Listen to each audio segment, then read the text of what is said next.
Hi everyone, welcome to Drive Hub. Saya Daniel.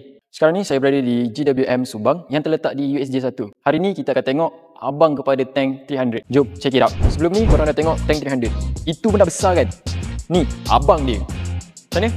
Besar kan? Jom kita tengok dengan terdekat lagi. Inilah GWM Tank 500, SUV hybrid mewah 7 seater yang menyatukan off-road dan teknologi premium dalam satu package.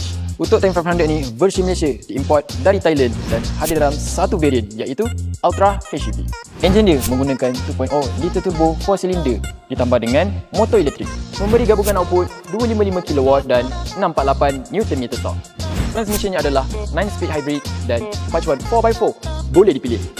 Korang boleh tengok sekarang ni kita ada 3 pilihan warna. Sebelah kanan saya ni white, sebelah kiri saya ni black dan yang seperti korang tengok dalam showroom tadi, grey. Reka bentuk menegak, masculine dengan large signature chrome grey. Lampu depan LED projector tambah DRL, bumper tebal dengan skid plate hadapan memberi impression heavy duty luxury. Secara visual, Tank 500 ni memberi bahasa reka bentuk presence. Ia kelihatan seperti SUV eksekutif yang direka untuk pemilih yang mahu image dominan tanpa menjejaskan refinement. Profil panjang dengan roofline stabil untuk third row cabin. Rim alloy besar 20 inci pada varian penuh, wheelbase 2850mm, suspension setup double wishbone untuk front dan multi-link untuk rear. Ground clearance tinggi sesuai untuk off-road ringan dan touring jarak jauh. Tailgate swing out gaya off-road, side hinge dengan spare tayar belakang. Lampu LED rear cluster, kemasan chrome mengekalkan tema luxury adventure. Layout premium dengan kayu sebenar, skrin infotainment besar 14.6 inci yang menyokong wireless Apple CarPlay dan Android Auto. Digital instrument cluster penuh 12.3 inci. Kerusi elektrik berpenyejuk ataupun pemanas, second row luas dengan independent control untuk aircon. Dia memang special.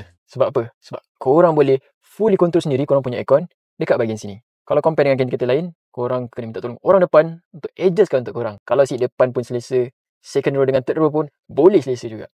Untuk third seat row ni memang agak sempit sedikit lah. Perjalanan jauh agak kurang selesa. Boot space fleksibel apabila third row dilipat.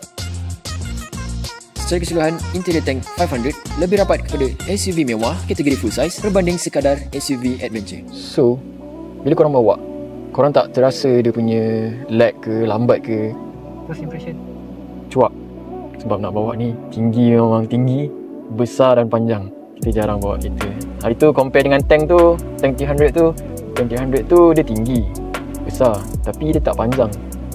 Tank 500 ni dia lagi panjang. Tapi okey je, bawa tak adalah rasa, sebelum nak bawa je rasa takut. Bila dah bawa, jadi confident. Sebab dia tak terasa berat dia. And then boleh nampak juga dekat screen tu dia ada 360 camera. So every time kita nak corner ke, pergi mana-mana ke, dan kita nak corner lah, kita boleh nampak kita punya side. So side surrounding kita. So kita tak adalah macam tu. So kita boleh tengok, memudahkan urusan kita lah. Lepas tu boleh cakap, awal tadi macam takut, tapi bila dah bawa, dah rasa sendiri, dah boleh tengok, okay lah. Korang boleh nampak, bila korang corner, boleh nampak side tepi korang, senang cerita side surrounding korang lah. Nampak, bila tukar je sport mode, tak tekan apa pun, dia terus pergi.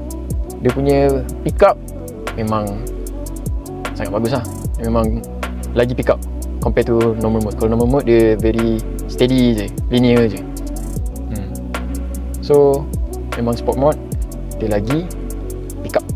Pijak dia sama je. And then dia punya braking lagi ni lah, lagi melekat. Tengok, pijak sikit je dia dah start braking.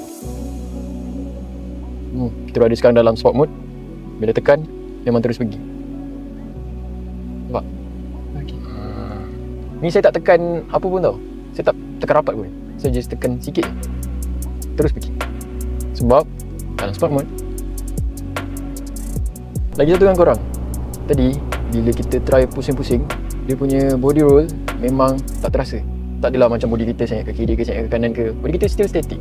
Walaupun dia tinggi dan besar. Selalunya kalau kereta tinggi dan besar, bila cornering memang akan terasa. Kalau korang nak tahu, NVH Tank 500 ni padu gila. Literally memang boleh dikatakan, sebab bila motor lalu ke, memang tak dengar. RM328,800 on the road. Siapa yang cari SUV yang besar, berkuasa lengkap dengan teknologi, Tank 500 sangat wajar dipertimbangkan.